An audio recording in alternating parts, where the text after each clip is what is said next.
کرنے کا اتحاد اللہ رب العالمین نے قرآن مجید کے اندر دیا ہے۔ اللہ کے نبی صلی اللہ علیہ وسلم نے عرب میں جس طرح سے اتحاد و اتفاق کروایا ہے اس طرح سے ہمیں اتحاد کی ضرورت ہے۔ صحابہ کرام رضی اللہ تعالی عنہم اجمعین نے جس طرح سے اپنے اندر اتحاد پیدا کیا اس طرح سے اتحاد کی ضرورت ہے۔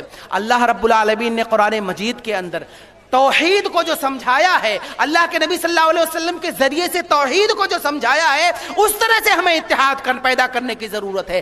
صحابہ کرام نے اللہ کے نبی صلی اللہ علیہ وسلم کے اتباع کا جو طریقہ سمجھا ہے، اتباع کا جو مفہوم ہے، توحید کا جو مفہوم ہے، شرک کا جو معنی مطلب ہے، اس طرح سے ہمیں اتحاد ہونے کی ضرورت ہے۔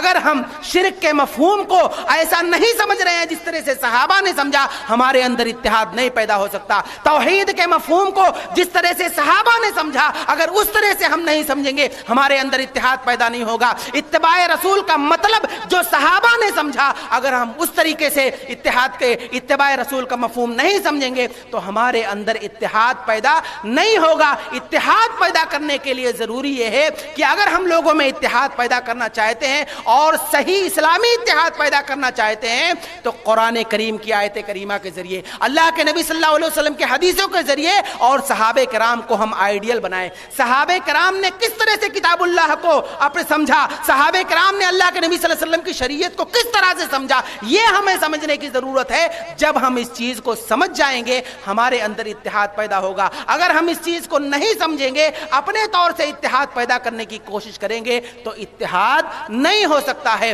صحابہ کرام کی زندگی کو دیکھیے، صحابہ کرام نبی کریم صلی اللہ علیہ وسلم نے دعوت و تبلیغ کرنا شروع کیا اور اسی طریقے سے لوگ جوک در جوک داخل ہوئے، لیکن اس وقت تعداد بہت کم تھی اور بہت زیادہ لوگ نہیں تھے تعداد کے اعتبار سے، ہر اعتبار سے۔ لیکن جب دشمنوں کا مقابلہ کرنا ہوا، دشمنوں کا جب مقابلہ کرنا ہوا تو ایک چھوٹی سی جماعت ایک بڑی جماعت پر غالب آ گئی۔ کیوں غالب آ گئی؟ اس لیے کہ گرچہ وہ تعداد کے اعتبار سے کم تھے، تعداد کے اعتبار سے بہت کم تھے، لیکن وہ اتحاد کے معنی اور مفہوم کو سمجھتے تھے اور انہوں نے قرآن و سنت پر اتحاد کیا، اس لیے اللہ رب العالمین کی مدد آئی اور چھوٹی سی جماعت بڑی جماعت پر غالب آ گئی۔